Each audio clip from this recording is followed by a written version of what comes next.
Hi friends, welcome back to my channel. आज मैं आपको बताने वाली हूँ सिंपल मशीन की कुछ छोटी बड़ी प्रॉब्लम्स के बारे में। सुई से लेकर फिरकी तक कैसे ठीक कर सकते हैं। इसके लिए आपको कोई मैकेनिक के पास जाने की ज़रूरत नहीं पड़ेगी, आप खुद ठीक कर सकते हैं मेरी इस वीडियो को देखकर। बहुत सारे हैक्स बताने वाली हूँ जो आपको पसंद आने वाले हैं, इसलिए वीडियो को लास्ट तक देखना। अगर पसंद आए तो लाइक करना, शेयर करना अपने दोस्तों के साथ। चैनल पर नए आए हैं तो चैनल को सब्सक्राइब जरूर कर लेना। सबसे पहले मैं आपको बताना चाहूंगी कि किस तरह के कपड़े पर किस नंबर की सुई का इस्तेमाल करना चाहिए। ये 4 सुई मैं हमेशा अपने पास रखती हूँ, 14, 16, 18 और 21 नंबर। साइज में एक बराबर होती हैं, लेकिन बस नोक थोड़ी सी पतली और मोटी, इतना फर्क होता है। जो 14 नंबर सुई होती है वो हमेशा पतले कपड़े के ऊपर सिलाई करने में काम आती है। जब हम पतले कपड़े के ऊपर मोटी सुई से सिलाई करते हैं ना तो होल हो जाते हैं, तो इस सुई का इस्तेमाल कीजिए साटिन सिल्क के कपड़े पर। यह है 16 नंबर सुई जो नॉर्मल कपड़े के ऊपर सिलाई करने में काम आती है। ना ज्यादा पतली होती है और ना ही ज्यादा मोटी होती है। ये 18 नंबर सुई जो हम पतले कपड़े पर भी सिलाई कर लेते हैं और मोटे कपड़े के ऊपर भी सिलाई कर लेते हैं, बस थोड़ी सी ट्रिक चेंज करनी पड़ती है। ये 21 नंबर सुई है जिसकी नोक काफी मोटी होती है, जो हमेशा मोटे कपड़े जैसे जीन्स या फिर जो बैग होते हैं ना चेन और पाइपिंग वाले, उसमें सिलाई करने में काम आती है। मैं हमेशा 18 नंबर सुई का इस्तेमाल करती हूँ, चाहे मुझे पतले कपड़े के ऊपर सिलाई लगानी हो या फिर मोटे कपड़े जैसे जीन्स बैग के ऊपर सिलाई लगानी हो, तब भी मैं इसी सुई का इस्तेमाल करती हूँ। वो मैं वीडियो में आगे बताने वाली हूँ कि किस तरह से हम इस सुई का इस्तेमाल कर सकते हैं। अब सुई को डालना कैसे है वो मैं आपको बताऊंगी।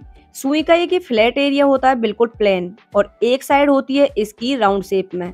तो जब भी आप सुई को डालें, जो फ्लैट वाला एरिया है वो अंदर की तरफ रखना है, मशीन की तरफ, क्योंकि सुई जब गलत डल जाती है ना तब भी सिलाई ठीक नहीं देती है, धागा तोड़ती है या फिर लंबे लंबे टाँके देना शुरू कर देती है।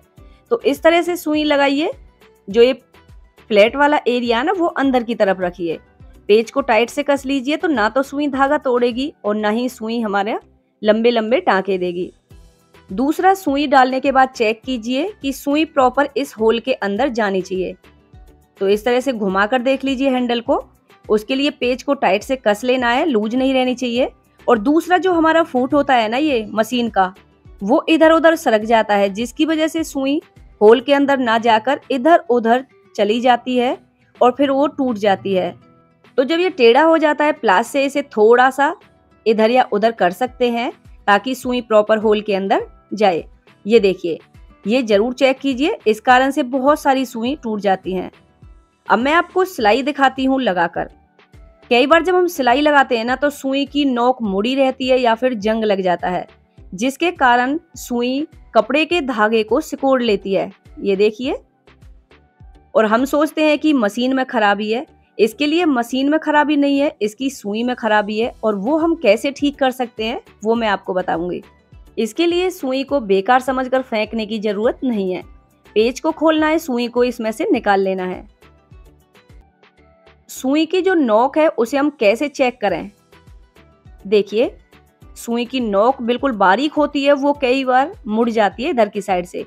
तो आप नाखून से इस तरह से चेक कर सकते हैं। नाखून इधर कोने पर बिल्कुल नोक पर रुक जाता है, तो इसका मतलब इसकी नोक मुड़ी हुई है। वो आप जब चेक करेंगे तो अपने आप आपको खुद पता चल ही जाएगा। या फिर कई बार इसमें जंग लग जाता है, जिसकी वजह से भी कपड़े के धागे को ये सिकोड़ना शुरू कर देती है। इसके लिए आप या तो नेल कटर का, जो नेल कट करने के बाद हम घिसते हैं ना नाखून को, उधर की साइड से सुई को घिस लीजिए, या फिर किसी पत्थर के ऊपर भी घिस सकते हैं। इसकी जो नोक मुड़ी हुई है वो बिल्कुल प्लेन हो जाएगी, और फिर उसके बाद आप सुई को डाल दीजिए इसी तरह से।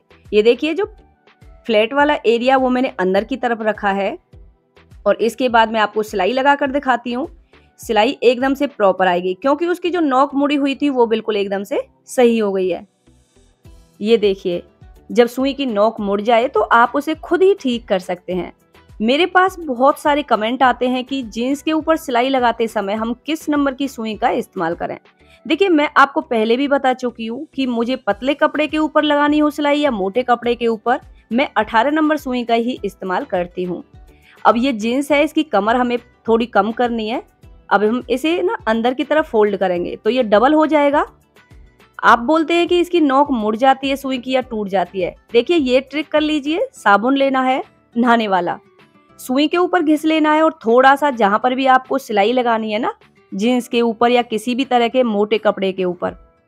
जीन्स के रेशे काफी मोटे होते हैं जिसके कारण सुई अंदर ना धंसकर उसकी या तो नोक मुड़ जाती है या फिर टूट जाती है। तो आप ये ट्रिक कर लीजिए, इससे क्या होगा कि साबुन की वजह से कपड़ा बहुत ही सॉफ्ट हो जाएगा और सुई आसानी से अंदर चली भी जाएगी और सिलाई भी लग जाएगी। ना तो सुई टूटेगी और ना ही सुई की नोक मुड़ेगी। मैं आपको सिलाई लगा कर दिखाती हूँ। और वैसे भी जीन्स का डबल हो गया है कपड़ा, फिर भी हमारी सुई बिल्कुल भी नहीं टूटेगी। तो आपको कोई सुई चेंज करने की जरूरत नहीं है, बस ये छोटा सा काम कर लीजिए, साबुन घिस लीजिए सुई के ऊपर और कपड़े के ऊपर। ये देखिए, ना तो लंबे लंबे टांके भी दिए हैं सुई ने और ना ही सुई हमारी टूटी है और ना ही मुड़ी है। एकदम से परफेक्ट सिलाई आई है। तो बहुत ही अच्छी ट्रिक है, बहुत ही काम आने वाली, जरूर ट्राई करके देखिएगा। अब मैं बताती हूँ आपको अगली ट्रिक। जब लोवर के कपड़े के ऊपर सिलाई करनी हो, जो स्ट्रेचेबल कपड़ा होता है ना, इस तरह से खींचने से खिंचता है, तो उसके ऊपर सिलाई लगाते समय हमें कौन से नंबर की सुई इस्तेमाल करनी चाहिए, आपने मुझे कमेंट करके पूछा था। लेकिन उसके लिए भी मैं आपको बताने वाली हूँ कि यही 18 नंबर सुई हम इस सिलाई के लिए इस्तेमाल करेंगे। इसके लिए हमें कोई सुई चेंज करने की जरूरत नहीं पड़ेगी, हमें बस एक छोटा सा काम करना है। ये देखिए, हमें लेने हैं न्यूज़पेपर के या फिर रफ कॉपी के छोटे छोटे पीस कट कर लेने हैं, ज्यादा बड़े नहीं, ताकि हमें पता चल जाए कि हमें सिलाई कहाँ पर लगानी है। उसके बाद आप सिलाई लगाइए। ध्यान रखना है कि सिलाई अगर कागज के ऊपर चलेगी, कपड़े के साथ में कागज भी होना चाहिए, तो सिलाई एकदम से सही आएगी। ना तो लंबे लंबे टांके देगी और ना ही सुई धागा तोड़ेगी। ध्यान बस इसी का रखना है कि कागज के ऊपर सिलाई चलनी चाहिए। ये देखिए, अब कागज को हम हटा लेंगे तो मैं आपको दिखाती हूँ दोनों साइड से सिलाई, एकदम से सही सिलाई आएगी। तो जब भी आपको लोवर के ऊपर सिलाई लगानी हो या फिर बनियान होती हैं, तो ये ट्रिक ट्राई कीजिए, बहुत ही काम आने वाली है। एकदम से परफेक्ट सिलाई आएगी, कागज का इस्तेमाल कीजिए। अब मैं आपको बताने वाली हूँ सिंपल मशीन का अगला हैक। देखिए, हमारी साड़ी की एक साइड आती है बिना पीको हुई, या फिर दुपट्टे भी हमारे बिना पीको हुए आते हैं। तो घर पर भी आप पीको कर सकते हैं इसी सिंपल मशीन से और इसी सुई से। इसके लिए हमें क्या करना है, बस ये वाला पार्ट है जो मशीन का, वो अलग कर लेना है। मतलब कि जो मशीन का फूट होता है ना, उसे हमें अलग निकाल लेना है। इसे साइड में रख देते हैं। अब हमें दुपट्टे के कपड़े को डबल फोल्ड करना है। बिल्कुल थोड़ा सा कपड़ा लेना, ज्यादा मोटा कपड़ा नहीं लेना है। जितना मोटा कपड़ा लेंगे उतनी ही मोटी किनारी बनेगी और जितना पतला रखेंगे उतनी ही हमारी पीको पतली होगी। एक चीज का और ध्यान रखना है कि जब सुई हम चलाएंगे ना, उंगली को थोड़ा अलग रखना और सुई हमारी कपड़े के एक बार बाहर वाली साइड जानी चाहिए और एक बार अंदर वाली साइड। आप देख सकते हैं वीडियो में। अगर आपकी प्रैक्टिस अच्छी हो जाएगी ना, तो थोड़ा तेज भी मशीन को चला सकते हैं, लेकिन ध्यान रहे मशीन को थोड़ा धीरे चलाना ताकि उंगली ना आए मशीन में। ये देखिए, मेरे लिए बहुत ही इजी है ये चलाना, क्योंकि मेरी प्रैक्टिस है। अब मैं आपको सिलाई लगाने के बाद दिखाती हूँ। एकदम से परफेक्ट पीको हुई है, जैसा हम मार्केट से करवा कर लेकर आते हैं ना, बिल्कुल क्रॉस वाली। तो इस तरह से आप भी साड़ी, बेडशीट, दुपट्टे के ऊपर या फिर अस्तर वाले सूट के ऊपर पीको इंटरलॉक कर सकते हैं। अच्छा, ये जो हुक होता है मशीन में, इसका भी एक अहम काम होता है। आपको पता है क्या? हम इसे जब ऊपर कर देते हैं ना, तो सिलाई मोटी आती है, और जब हमें पतली सिलाई लगानी हो तब इसे थोड़ा सा नीचे कर देते हैं। और फिर उसके बाद ज्यादा करनी हो हमें, तो ये बिल्कुल इधर कर देते हैं। और नीचे की साइड जब हम कर देंगे माइनस वाले, तो क्या होगा कि जो हमारी सिलाई आगे पीछे करते हैं ना, पक्की सिलाई करते हैं, ये वो काम करता है। अब मैं आपको साथ की साथ सिलाई लगा कर दिखाती हूँ। ये देखिए, अब हमने ऊपर वाली साइड कर दिया, तो सिलाई हमारी एकदम से मोटी आएगी। मोटी सिलाई हमें कब लगानी होती है? जब हमें सिलाई निकालनी हो, उधेड़नी हो, या फिर जब हम चुन्नटे बनाते हैं ना, उस टाइम हम मोटी सिलाई लगाते हैं, क्योंकि इसके लंबे लंबे टांके आते हैं जिसे हमें निकालना बहुत ही इजी हो जाता है। ये देखिए, मोटे मोटे लंबे लंबे टांके आते हैं। अब मैं आपको थोड़ी सी पतली सिलाई लगा कर दिखाती हूँ, बारीक, जो हम रेगुलर कपड़े के ऊपर इस्तेमाल करते हैं। इसके हुक को थोड़ा नीचे कर देना हमें इस तरह से, और उसके बाद सिलाई लगाइए और फिर सिलाई में मैं आपको फर्क भी दिखाऊंगी। वो कितनी मोटी सिलाई थी, लंबे टांके थे उसके, और इसके कितने बारीक आएंगे, ये देखिए। तो इस तरह से मोटी सिलाई का यूज करते हैं हम जब हमें सिलाई को उधेड़ना हो, निकालना हो। और ये होगी हमारी सिंपल सिलाई। अब मैं आपको दिखाऊंगी कि सिलाई को हम आगे पीछे कैसे करते हैं। जब हम हुक को नीचे कर देंगे तो सिलाई हमारी उल्टी चलेगी, ऊपर कर देंगे तो सिलाई हमारी सीधी चलेगी। ये देखिए, अब मैंने नीचे कर दिया तो सिलाई उल्टी चलेगी। ये सिलाई हम जब करते हैं जब हमें कपड़े की स्टार्टिंग करनी हो या फिर उसे सिलाई को खत्म करना हो, ताकि ये धागा निकले नहीं इधर से। अब मैं आपको एक अलग कपड़े के ऊपर सिलाई लगाकर दिखाती हूँ कि हम कैसे पता करें कि सिलाई मशीन में ऊपर की साइड खराबी है या फिर उसके बॉबिन में खराबी है। ये देखिए, मैंने सिलाई लगाई।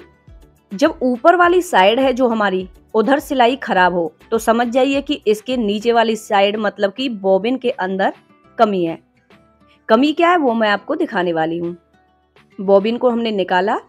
ये देखिए, मैं आपको धागा दिखाती हूँ कि कहाँ से है इसका धागा। ये इधर आ गया धागा इसका मतलब ये लूज है, इसीलिए सिलाई खराब है। हमें धागा इधर की साइड करना होता है, इस पत्ती के बीचों बीच। अब आप लगाकर देखेंगे और खींचेंगे धागा तो थोड़ा टाइट निकलेगा। धागा इधर आ जाता है सरक कर तो ये लूज चलता है, इसीलिए सिलाई खराब आती है। सिलाई मशीन गुच्छे भी देना शुरू कर देती है। धागा इधर डालना है, फिर सिलाई करनी है। या फिर धागा जब ऊपर की साइड से यहाँ से लूज हो जाता है या टाइट हो जाता है तो सिलाई मशीन नीचे वाली साइड से खराब देती है सिलाई। ये आपको ध्यान रखना है कि सिलाई कपड़े के ऊपर कौन सी साइड से खराब है। अगर ऊपर वाली साइड से खराब है तो नीचे वाली फिरकी में कमी है, और जो नीचे वाली साइड से खराब है सिलाई तो ऊपर वाली साइड से। इसे हमें खोलकर अच्छे से साफ कर लेना है, क्योंकि कई बार इसके अंदर धागा टूट कर गिर जाता है, फंस जाता है, जिसकी वजह से थोड़ा सा लूज हो जाता है धागा। तो इसे टाइट से कस लेना है हमें, और ध्यान रहे कि ज्यादा भी नहीं कसना है। धागा खींच कर देख लेना है, ना ज्यादा टाइट होना चाहिए और ना ही ज्यादा लूज। अगर टाइट रहेगा तो धागा टूटेगा और लूज रहेगा तो सिलाई खराब होगी। अब मैं आपको सिलाई लगाकर दिखाती हूँ। सिलाई एकदम से सही आएगी। फिरकी को चेक कर लीजिए और ऊपर वाली साइड से जहां से धागा आता है उधर भी चेक कर लीजिए। सिलाई एकदम से सही आएगी, बिल्कुल भी खराब नहीं आएगी। इधर देखिए, मैंने दूसरा धागा चेंज किया था ताकि आसानी से दिख सके। अब मैं बताने वाली हूँ आपको बॉबिन के बारे में, मतलब कि फिरकी बोलते हैं जिसे हम। उधर पत्ती होती है एक, ये देखिए, और छोटा सा उसके अंदर पेच लगा हुआ होता है, बहुत ही बारीक होता है। इसे हमें पहले खोल लेना है। मशीन कई बार ऐसा होता है ना कि गुच्छे देना शुरू कर देती है, इकट्ठा करना शुरू कर देती है धागा। वो किस कारण से होता है? ये छोटा सा पेच है, पहले इसे रख देते हैं साइड में। खो नहीं जाना चाहिए, वरना ये हमारा पूरा बॉबिन बिल्कुल खराब हो जाएगा। इसके ऊपर कोई भी गंदगी नहीं होनी चाहिए, धागा नहीं होना चाहिए। अच्छे से साफ कर लेना है। और जो इसकी पत्ती है ना, उसकी शेप थोड़ी सी चेंज हो जाती है, उसे थोड़ा सा राउंड कर लेना है और फिर उसे दोबारा से हमें इधर ही सेट कर देना है। पेच को टाइट से कस देना है। कई बार इसका जो पेच लूज हो जाता है, जिसके कारण ये पत्ती भी ढीली हो जाती है और यहाँ से धागा हमारा ज्यादा निकलना शुरू हो जाता है, जिसकी वजह से मशीन गुच्छे देना शुरू कर देती है। क्योंकि ज्यादा धागा निकलेगा तो कहीं ना कहीं एडजस्ट करेगी और वो गुच्छे बनाना शुरू कर देती है। तो बॉबिन को चेक कर लीजिए कि बॉबिन का पेच लूज तो नहीं है और इसे टाइट से कस लेना है। इसके लिए ना हमें कोई पेच कस की भी जरूरत नहीं पड़ेगी, ये फिरकी ही काम आ जाती है इसे खोलने और टाइट से कसने में। अब हम धागा खींच कर देख लेते हैं, टाइट से है और अब एकदम से ये सही काम करेगी। अब मैं आपको बताने वाली हूँ कि मशीन में तेल कहाँ कहाँ डालना चाहिए। देखिए, पहली बात तो मशीन का तेल ही यूज कीजिए, ना सरसों का तेल और ना मिट्टी का तेल। कोई वैसलीन कुछ भी यूज नहीं करना है इसके लिए। मशीन का तेल यूज कीजिए। और जो इसके पॉइंट है ना, अंदर वाली साइड, आप हैंडल को घुमा कर देखिए। हैंडल के साथ साथ हमारा ये देखिए, ये पोर्शन पूरा हिलेगा, ये वाला। इधर तेल जरूर डालना है, क्योंकि जो आवाज करती है ना मशीन, इधर की साइड से ही करती है। इधर भी तेल डाल देंगे। तेल डालने के बाद में मशीन को 1 से 2 घंटे के लिए धूप में जरूर रखना चाहिए। और जो हैंडल आवाज करता है ना इधर की साइड से, यहाँ पर एक पॉइंट होता है तेल डालने का, इधर की साइड। आप चाहे ऊपर वाली साइड से डाल दीजिए या फिर इसे थोड़ा सा टेढ़ा करके भी डाल सकते हैं, घुमाकर। सुई वाली साइड इधर डालेंगे तो सुई वाली साइड हमारा तेल पहुंच जाएगा। इसके बाद चलाइए और धूप में रख दीजिए। मशीन को हमेशा कवर करके रखना चाहिए, चाहे कपड़े से चाहे ढक्कन से। लेकिन कुछ है कि ऐसे कर देते हैं इसे और ये यहाँ से खुला रह जाता है, जिसकी वजह से धूल मिट्टी इसके अंदर जाती रहती है। कभी भी ऐसे कवर मत कीजिए। इसका जो हैंडल है ना, वो निकाल कर साइड में करके तब कवर कीजिए। इसका एक पेच होता है हैंडल वाली साइड, उसे नीचे की साइड खींचेंगे ना तो ये हैंडल निकल जाएगा। उसके बाद आप इसे नीचे खींचकर हैंडल को फिर दोबारा से लगा सकते हैं जब आपको मशीन चलानी हो। तो जब भी इसे रखना हो, इस हैंडल को साइड में करके तभी कवर करके रखिएगा। ऐसा करने से मशीन के अंदर धूल मिट्टी नहीं जमा होती है और ना ही मशीन खराब होती है। तो आज की वीडियो आपको कैसी लगी मुझे कमेंट सेक्शन में लिखकर जरूर बताइएगा।